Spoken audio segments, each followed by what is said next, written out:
আসসালামু আলাইকুম। এটিএন বাংলা সংবাদে সবাইকে স্বাগত জানাচ্ছি। তামান্না মৌ। শুরুতেই বিআরবি কেবলস সংবাদ শিরোনাম। এমপি আনার হত্যার মূল হোতা আক্তারুজ্জামান ঝিনাইদহে গড়ে তুলেছেন অপরাধের সাম্রাজ্য। হুন্ডি, স্বর্ণ ব্যবসা, চোরাচালান করে হয়েছেন বিশাল সম্পদের মালিক। যত প্রভাবশালী হন না কেন, অপরাধ করে কেউ পার পাবেন না। ওবায়দুল কাদের, সরকার কাউকে প্রোটেকশন দেবে না।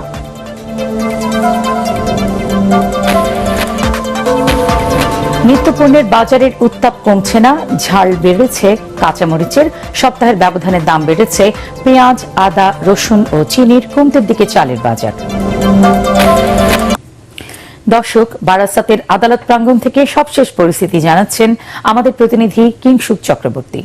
অ্যাকিউজড জিয়াদ হাওলাদার, যাকে অনুমান করছে যে নাকি বডিটাকে দ্বিখণ্ডিত করেছে, তাকে ধরা হয়েছে। এখন বারাসাত আদালতে তাকে নিয়ে যাওয়া হয়েছে এবং এই ব্যাপারে এখানকার গভর্নমেন্ট প্রসিকিউটর, পাবলিক প্রসিকিউটর জামান সাহেব রিপোর্ট, ওনার বক্তব্য এখানে তুলে ধরা হচ্ছে।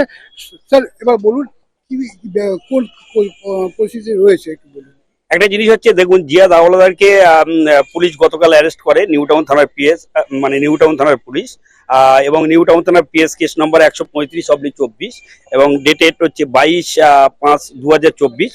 এবং ভারতীয় দণ্ডবিধির যে ধারাগুলো দেওয়া হয়েছে জিয়াদের বিরুদ্ধে, জিয়াদ হাওলাদারের বিরুদ্ধে, ওনার খুলনাতে বাড়ি, ওনার বিরুদ্ধে ভারতীয় দণ্ডবিধি 364, 302, 201 এবং 120B ধারায় ওনার বিরুদ্ধে অভিযোগ আনা হয়েছে।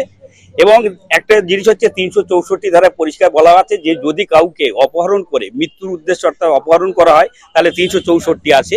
এবং 302 ধারায় পরিষ্কার বলা আছে ভারতীয় দণ্ডবিধি, যদি অপরাধ মানে কাউকে নৃশংসভাবে হত্যা করা হয় তাহলে 302 আসে। আর 102 তখনই আসে যখন দেখা যাচ্ছে ঝিনাইদহ 4 আসনের এমপি আনারুল আজিম আনার হত্যার মূল হোতা আক্তারুজ্জামান ওরফে শাহিন ঝিনাইদহের কোটচাঁদপুরে গড়ে তুলেছেন অপরাধের সাম্রাজ্য। তিনি হুন্ডি, স্বর্ণ ব্যবসা, চোরাচালান ব্যবসা করে অনেক অবৈধ সম্পদের মালিক হয়েছেন বলেও মনে করছেন স্থানীয়রা। সুষ্ঠু তদন্ত করে এই হত্যাকাণ্ডের বিচার দাবি করছেন অভিযুক্তের ভাইও। ঝিনাইদহ প্রতিনিধি নিজাম জর্দার বাবলুর পাঠানো তথ্য চিত্রে আরো জানাচ্ছেন আশিকুর রহমান। ঝিনাইদহের কোটচাঁদপুর উপজেলার এলাঙ্গি গ্রামে ফাঁকা মাঠের মধ্যে আলিশান বাংলো, যার আশপাশে নেই কোনো বসতি। কি নেই সেখানে? এই বাংলোর মালিক ঝিনাইদহ 4 আসনের সংসদ সদস্য আনোয়ারুল আজিম আনার হত্যার মাস্টারমাইন্ড আক্তারুজ্জামান শাহিন। কাঁটাতার দিয়ে ঘেরা 25 বিঘা জমির বাংলোতে রয়েছে বিশাল পুকুর, কাঁচ দিয়ে ঘেরা ডুপ্লেক্স বাড়ি, সুইমিং পুলও আছে। বাংলো বাড়ির নিরাপত্তায় রয়েছে শতাধিক সিসি ক্যামেরা, বিদেশি অ্যালসেশিয়ান কুকুর। অভিযুক্ত শাহিন কোটচাঁদপুর উপজেলার এলাঙ্গি গ্রামের আসাদুজ্জামানের ছেলে ও কোটচাঁদপুর মেয়র শহীদুজ্জামান সেলিমের ছোট ভাই। থাকেন আমেরিকায়, মাঝে মধ্যেই আসেন দেশে। তখন নানাজনকে সাথে নিয়ে থাকতেন কোটচাঁদপুরের এই বাংলোয়।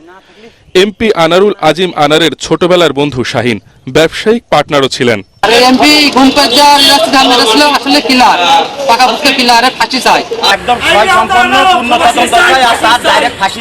তাকে মারা হলো কেন? আমি তাকে ফাঁসি চাই, আমি তাকে ফাঁসি চাই।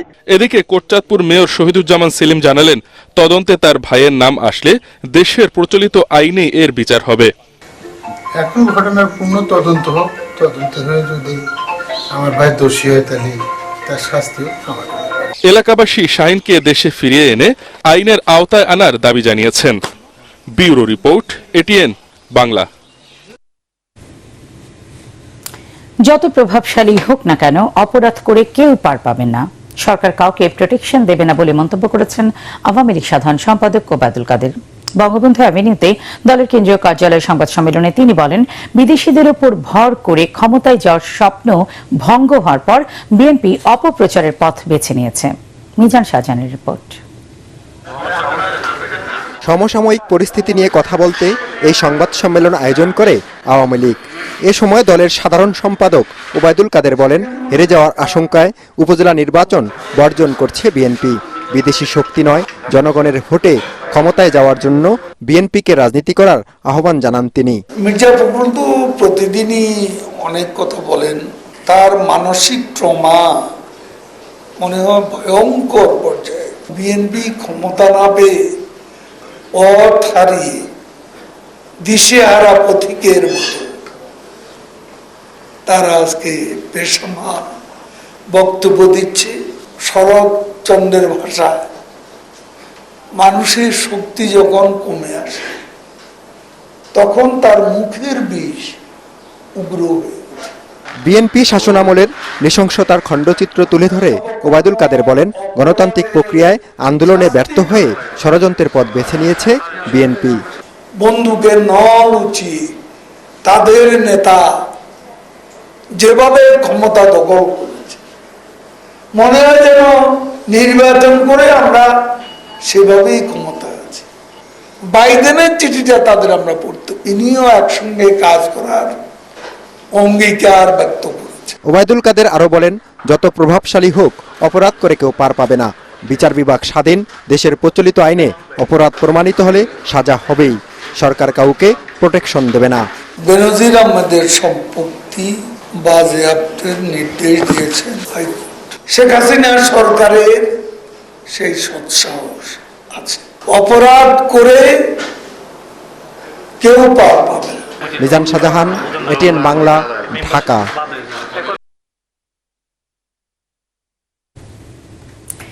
বেনিয়ামিন নেতানিয়াহুকে গ্রেফতারের জন্য আন্তর্জাতিক আদালত পরোয়ানা জারি করলে বাংলাদেশ তাতে পূর্ণ সমর্থন দেবে বলে জানিয়েছেন পররাষ্ট্রমন্ত্রী ডক্টর হাসান মাহমুদ। রাজধানীর ডিপ্লোমা ইঞ্জিনিয়ার্স মিলনায়তনে ফিলিস্তিনকে স্বাধীন রাষ্ট্র ঘোষণার দাবিতে আয়োজিত আলোচনা সভায় একথা বলেন তিনি। গাজায় বর্বরতা চালিয়ে বেনিয়ামিন নেতানিয়াহু মানবতার শত্রুতে পরিণত হয়েছে বলে মনে করেন তিনি। বিএনপি জামাত ইসরায়েলের বর্বরতার প্রতিবাদ না করে নীরবতার কৌশল নিয়ে মুসলমানদের বিপক্ষে অবস্থান নিয়েছে বলেও মনে করেন আওয়ামী লীগের যুগ্ম সাধারণ সম্পাদক ডক্টর হাসান মাহমুদ। যারা ইসলামের জন্য মায়া কান্না করে, বিএনপি এবং জামাত, কেউ কেউ অসন্তুষ্ট হতে পারে, সেজন্য ফিলিস্তিনিদের পক্ষে একটি শব্দ বলে নাই। খালি সরকার নামানোর জন্য মির্জা ফখরুল সাহেব সকালবেলা এক কথা, বিকেলবেলা এক কথা, কিন্তু মুখ দিয়ে কখনো ফিলিস্তিনিদের পক্ষে কোনো কথা বের হয় না। তোমরা কাপুরুষ এবং তোমরা কোনো বক্তব্য না দিয়ে বিএনপি এবং জামাত ইসরায়েলের দোসরে রূপান্তরিত হয়েছে। নিত্যপণ্যের দাম স্থির থাকছে না। এই সপ্তাহের সঙ্গে আগের সপ্তাহের কোনো পণ্যের দামের মিল নেই। সব পণ্যের দামই বাড়তির দিকে। রাজধানীর বাজারে ঝাল আবারও বেড়েছে কাঁচামরিচের। সপ্তাহের ব্যবধানে 40 টাকা বেড়ে বাজার ভেদে কাঁচামরিচ বিক্রি হচ্ছে 180 থেকে 200 টাকা কেজি। দাম বেড়েছে পেঁয়াজ, আদা, রসুন ও চিনিরও। কুরবানির ঈদের আগে এরই মধ্যে বেড়ে গেছে মশলার দাম। তবে নতুন ধান ওঠায় চালের বাজার সামান্য কমতির দিকে। কমেছে মুরগির দামও। আরো জানাচ্ছেন হুমায়ুন চিস্তি। রাজধানীর বাজারে নিত্যপণ্যের দাম সবসময় ঊর্ধ্বমুখী, আর তাতে বেসামাল সাধারণ মানুষ। প্রতি সপ্তাহে বাড়ছে কাঁচামরিচের দাম। গত এক সপ্তাহে বেড়েছে 40 টাকা। কাঁচামরিচ 200, 180। কাঁচামরিচের অল্টারনেটিভ যদি থাকতো, না খেয়ে পারতো, তাহলে হয়তো লোকজন সেটাই করতো। যে অবস্থা, মানে আমাদের মধ্যবিত্তদের জন্য খুবই মুশকিল। বেতন তো সেই হারে কোনো কিছুতে বাড়েনি। আবারও বাড়ছে পেঁয়াজের দাম। পাইকারি বাজারে প্রতি কেজি পেঁয়াজ বিক্রি হচ্ছে 70 টাকায়। বেড়েছে রসুন ও আদার দামও। ছিল 70, এখন 5 টাকা বাড়ছে। তার এখন শুকনো পেঁয়াজ, আগে ছিল একটু কাঁচা। আদা রসুনের দামও হালকা হালকা একটু বাড়তেছে, কারণ ঈদ আইতেছে সামনে। কোরবানি ঈদের আরো 1 মাস বাকি থাকলেও বেড়ে গেছে মশলার দাম। আবারও অস্থির চিনির বাজার। চিনি 50 কেজি কিনতাম 5700 টাকা, সেই জায়গায় বাড়ি আমি 6000 টাকা দিয়ে আনছি। আজকের মার্কেট হলো 6200 টাকা। লবঙ্গ, গোলমরিচ, জিরা, মানে ঈদ কুরবানি ঈদের উসিলায় সব জিনিসের দাম বাড়তি, কোনো জিনিসের দাম কমতি নেই। এত সবের মধ্যে কিছুটা স্বস্তির খবর হলো বাজারে নতুন চাল আসায় প্রায় সব ধরনের চালের দাম কিছুটা কমেছে। তবে বিক্রেতারা বলছেন চালের বস্তায় মিলগেটের দাম লেখায় সমস্যায় পড়ছেন তারা। যেগুলো নতুন চাল আসছে সব চাইলে আপনার 4-5 টাকা করে কমছে কেজিতে। মিলগেট যে রেটটা আছে ওর থেকে মিনিমাম 6 টাকা ডিফারেন্স হবে আমাদের কাছে। এখন কাস্টমার তো এই জিনিসটা বুঝতে চাইবে না। সপ্তাহের ব্যবধানে কমেছে সব রকমের মুরগির দাম। সোনালী মুরগি আগে 390 ছিল, 350, আর ব্রয়লার ছিল 220, 210। বাজারে সবজির সরবরাহ প্রচুর থাকলেও কোনো সবজি 50 টাকার নিচে নেই। হুমায়ুন চিস্তি, এটিএন বাংলা, ঢাকা। নেতাকর্মীদের অপকর্ম জনসমক্ষে প্রকাশ পাওয়ায় সরকার প্রধান বেসামাল হয়ে আবুল তাবুল বলছেন বলে দাবি করেছেন বিএনপি নেতারা। কারাবন্দ নেতাকর্মীদের মুক্তির দাবিতে জাতীয় প্রেস ক্লাবের সামনে অবস্থান কর্মসূচিতে নেতারা বলেন, ভারতকে সবকিছু দিয়ে এখন সাদা চামড়ার কথা বলে দেশের মানুষকে বিভ্রান্ত করার চেষ্টা করছে সরকার। মার্কিন স্যাংশনের শিকার আজিজের ঘাড়ে চেপে আওয়ামী লীগ ক্ষমতায় বসেছে অভিযোগ করে দলের ভাইস চেয়ারম্যান শামসুজ্জামান দুদু বলেন, অপকর্ম আড়ালের চেষ্টা করছে ক্ষমতাসীনরা। জনরোষ থেকে বাঁচতে চাইলে জনগণের ক্ষমতা ফিরিয়ে দেওয়ার আহ্বান জানান বিএনপি নেতারা। ভারতকে এমন কিছু আপনি দিয়েছেন যা সে আপনাকে কখনো বলতে পারবে না। তাহলে সাদা চামড়া বলতে আপনি কাদেরকে মিন করেছেন? কে আপনার কাছে দাবি করেছে আর সাদা চামড়ারা নতুন রাষ্ট্র বানাতে চাচ্ছে? এই কথাটি আপনাকে পরিষ্কার করতে হবে, কারণ এই কথার মধ্যে আমাদের জাতীয় স্বাধীনতা সার্বভৌমত্বের প্রশ্ন থাকবে কি থাকবে না সেটা দেখা দিয়েছে। রিয়াদের বাথাস্ত 5 বিল্ডিং এর প্লে স্টেশন ব্যবসায়ী আব্দুল কাদের নামের এক সৌদি প্রবাসী বাংলাদেশির মৃত্যু হয়েছে। ভবনটির 8 তলায় আগুন লাগে। তখন আব্দুল কাদের বিল্ডিং এর নিচতলার মার্কেটে ছিলেন। আগুনের ভয়াবহতা দেখে বাসা থেকে নিজের পাসপোর্ট উদ্ধার করতে গিয়ে আগুনের কালো ধোঁয়ায় শ্বাসরোধ হয়ে তিনি মৃত্যুবরণ করেন। আব্দুল কাদের চট্টগ্রাম জেলার রাঙ্গুনিয়া থানার দক্ষিণ রাজানগর ইউনিয়নের সাদিকের পাড়ার 6 নম্বর ওয়ার্ডের মোহাম্মদ নুরুস সাফার ছেলে। সামাজিক যোগাযোগ মাধ্যমে সনাতন ধর্মাবলম্বীদের সম্পর্কে কুরুচিপূর্ণ মন্তব্য সহ বিভিন্ন সময় মন্দির ভাঙচুরের প্রতিবাদে জাতীয় প্রেসক্লাবের সামনে মানববন্ধন করে বাংলাদেশ জাতীয় হিন্দু মহাজোট। এ সময় সংখ্যালঘুদের ধর্মান্তরিত করতে বিভিন্ন উগ্রবাদী সংগঠন উস্কানিমূলক কর্মসূচি নিচ্ছে বলে দাবি করেন বক্তারা। হিন্দু সম্প্রদায়ের মানুষের সুরক্ষায় সরকারের সার্বিক সহযোগিতা কামনা করা হয় মানববন্ধন থেকে। ঘূর্ণিঝড় রিমাল রোববার যে কোনো সময় বাংলাদেশের উপকূলীয় অঞ্চলে আঘাত আনতে পারে বলে জানিয়েছে আবহাওয়া অধিদপ্তর, যার গতিবেগ থাকবে ঘন্টায় 100 থেকে 120 কিলোমিটার। বর্তমানে চট্টগ্রাম থেকে 850 কিলোমিটার দক্ষিণ পশ্চিম বঙ্গোপসাগরে এটি অবস্থান করছে। খায়রুল ইসলামের রিপোর্ট। বঙ্গোপসাগরে সৃষ্ট নিম্নচাপটি রাতের মধ্যেই ঘূর্ণিঝড়ে পরিণত হবে বলে জানিয়েছে আবহাওয়া অফিস। এই ঝড়টি আরও শক্তিশালী হয়ে রোববার বাংলাদেশের উপকূলে আঘাত আনতে পারে, যার গতিবেগ থাকবে ঘন্টায় 100 থেকে 120 কিলোমিটার। চট্টগ্রাম থেকে 850 কিলোমিটার দক্ষিণ পশ্চিম বঙ্গোপসাগরে এখন পর্যন্ত এই ঘূর্ণিঝড়ের অবস্থান রয়েছে বলে জানিয়েছে আবহাওয়া অধিদপ্তর। গত 22 তারিখে যে ঘূর্ণিঝড় প্রাথমিক যে স্টেজ লঘুচাপ, সে লঘুচাপ সৃষ্টি হয়ে শক্তিশালী হয়ে গতকাল হয়েছিল সে সুস্পষ্ট লঘুচাপ, এবং সুস্পষ্ট লঘুচাপ থেকে সে আরো ঘনীভূত হয়ে শক্তিশালী হয়ে আজ সকাল 6টার মধ্যে সে নিম্নচাপে পরিণত হয়েছে। ঘূর্ণিঝড়টি আরো শক্তি অর্জন করলে এর গতিপথ সম্পর্কে সুনির্দিষ্টভাবে জানা যাবে বলে জানিয়েছেন আবহাওয়াবিদ। যে সিস্টেমটা আছে ওতে উত্তর দিকে অগ্রসর হচ্ছে আপাতত, মানে উত্তর পূর্ব দিকে, এবং পরবর্তীতে হয়তো উত্তর দিকে অগ্রসর হবে। এর প্রভাবে কিন্তু সে বাংলাদেশের উপকূল সহ যে পার্শ্ববর্তী যে উপকূলগুলো আছে অন্যান্য দেশের ভারত সহ সেসব উপকূলে কিন্তু 26 তারিখ থেকে উপকূলগুলোতে প্রচুর বৃষ্টিপাত হওয়ার সম্ভাবনা আছে। এই ঘূর্ণিঝড়টির নাম দেওয়া হয়েছে রিমাল। এটি একটি আরবি শব্দ, এর বাংলা অর্থ হলো বালু, আর এই নামটি দিয়েছে Oman. Khairul Islam, ATN Bangla, Dhaka. Ad-din welfare সেন্টারের সমন্বিত কৃষি ইউনিটের আওতায় গ্রীষ্মকালীন বেবি তরমুজ চাষ প্রযুক্তি শীর্ষক মাঠ দিবস পালিত হয়েছে। এ কাজে পিকেএসএফ আর্থিক ও কারিগরি সহায়তা করছে। আদ্দিন ওয়েলফেয়ার সেন্টারের আয়োজনে যশোর বাঘারপাড়া উপজেলার গাইদঘাট এলাকার স্কুল মাঠে আয়োজিত মাঠ দিবসের অনুষ্ঠানে প্রধান অতিথি ছিলেন আদ্দিন ওয়েলফেয়ার সেন্টারের ডিজিএম শহীদুল ইসলাম। তিনি বলেন, কৃষির বহুমুখীকরণ নিয়ে আদ্দিন কাজ করে আসছে। বিভিন্ন জায়গায় যে প্রদর্শনী প্লট আদ্দিন দেয় সেগুলো বৈজ্ঞানিকভাবে পরীক্ষা নিরীক্ষা করার মাধ্যমে ভালো ফলাফল আসার পরেই কৃষকদের মাঝে দেওয়া হয় বলেও জানান তিনি। এই সময় এজিএম তরিকুল ইসলাম, আদ্দিন ওয়েলফেয়ার সেন্টারের কৃষি কর্মকর্তা নাজমুল হোসেন, মৎস্য কর্মকর্তা আব্দুল আজিজ, প্রাণী সম্পদ কর্মকর্তা ডাক্তার সজীব আহমেদ প্রিন্স সহ আদ্দিন ওয়েলফেয়ার সেন্টারের বিভিন্ন পর্যায়ের কর্মকর্তারা উপস্থিত ছিলেন। আমাদের কৃষির যে ডাইভার্সিফিকেশন, বহুমুখীকরণ, এই বহুমুখীকরণ নিয়ে আমরা কাজ করি। আগে তো কয়েকজন মাত্র আমরা চাষ করেছিলাম, এখন তো পুরো মাঠ ভরে গেছে। পুরা মাঠ ভরে গেছে, নিজেরাই বুঝতে পারছেন যে এটা করলে লাভ আছে, এটা করলে লাভ হবে, এই জন্যই আপনারা এটাতে জড়াই গেছেন। তা আমরা মনে করি এই চাষটা আরো বাড়বে। আল আরাফা ইসলামী ব্যাংক, অর্থ সংবাদ।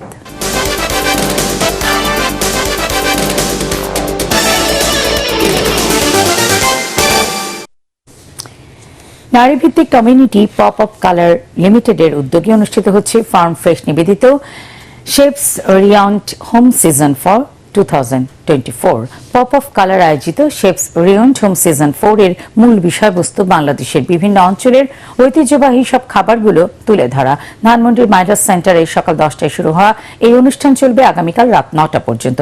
অনুষ্ঠানে দেশের বিভিন্ন অঞ্চলের বিখ্যাত খাবার প্রদর্শিত হচ্ছে। উৎসব মুখর পরিবেশে থাকবে গান, লাইভ কুকিং, মেহেদি কর্নার, কুইজ প্রতিযোগিতা ও রাফেল ড্র। পাশাপাশি 5টি ক্যাটাগরিতে পুরস্কারও বিতরণ করা হবে। অনুষ্ঠানের title sponsor farm fresh, in association partner the daily star, invitation partner cocoa pudding এবং মায়ের হাতের আচার, নিউট্রিশন পার্টনার শক্তি প্লাস। উৎসবমুখর পরিবেশে অনুষ্ঠিত হচ্ছে বেসরকারি টেলিভিশন এবং রেডিও স্টেশনের সংবাদ উপস্থাপকদের সংগঠন news broadcasters alliance of Bangladesh NB এর নির্বাচন। ঢাকা রিপোর্টার্স ইউনিটির সাগর রুনি মিলনায়তনে সকাল 10টায় শুরু হয় এই ভোট গ্রহণ। বিভিন্ন টিভি চ্যানেলের স্বনামধন্য সংবাদ উপস্থাপকদের ব্যাপক উপস্থিতিতে মিলন মেলায় পরিণত হয় ভোট গ্রহণ স্থল।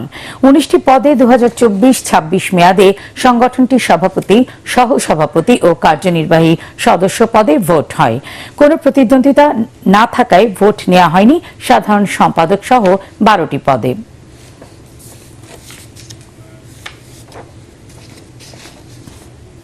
এবার পার্টিক্স খেলার খবর।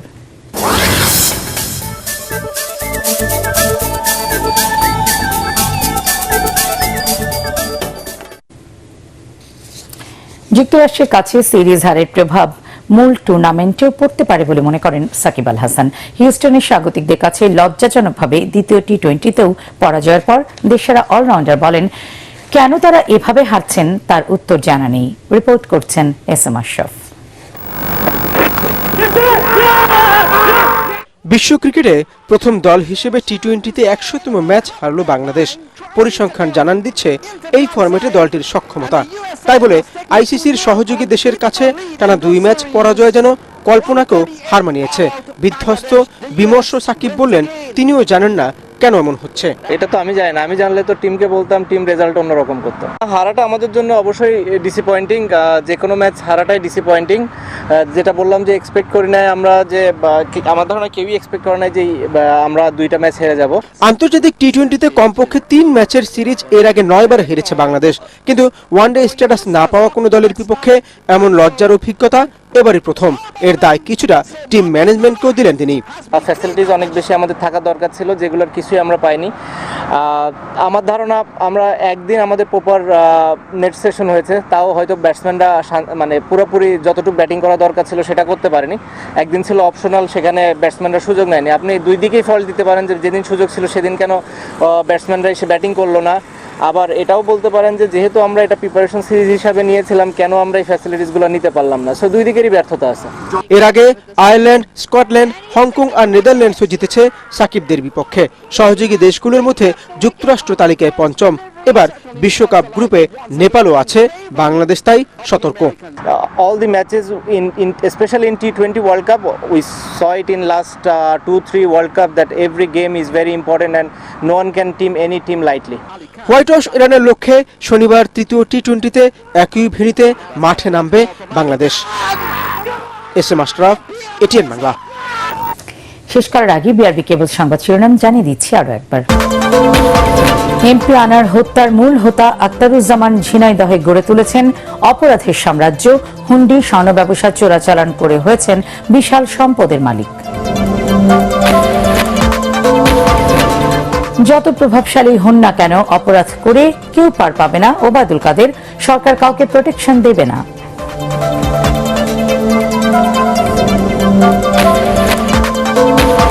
নিত্যপণ্যের বাজারের উত্তাপ কমছেই না, ঝাল বেড়েছে কাঁচামরিচের। সপ্তাহে ব্যবধানে দাম বেড়েছে পেঁয়াজ, আদা, রসুন ও চিনির। কমতির দিকে চালের বাজার। পরবর্তী সংবাদ দেখার আমন্ত্রণ জানিয়ে এখনকার মতো শেষ করছি। এটিএন বাংলা সংবাদ ইউটিউবে দেখতে ব্রাউজ করুন youtube/ATN Bangla News। আল্লাহ হাফেজ।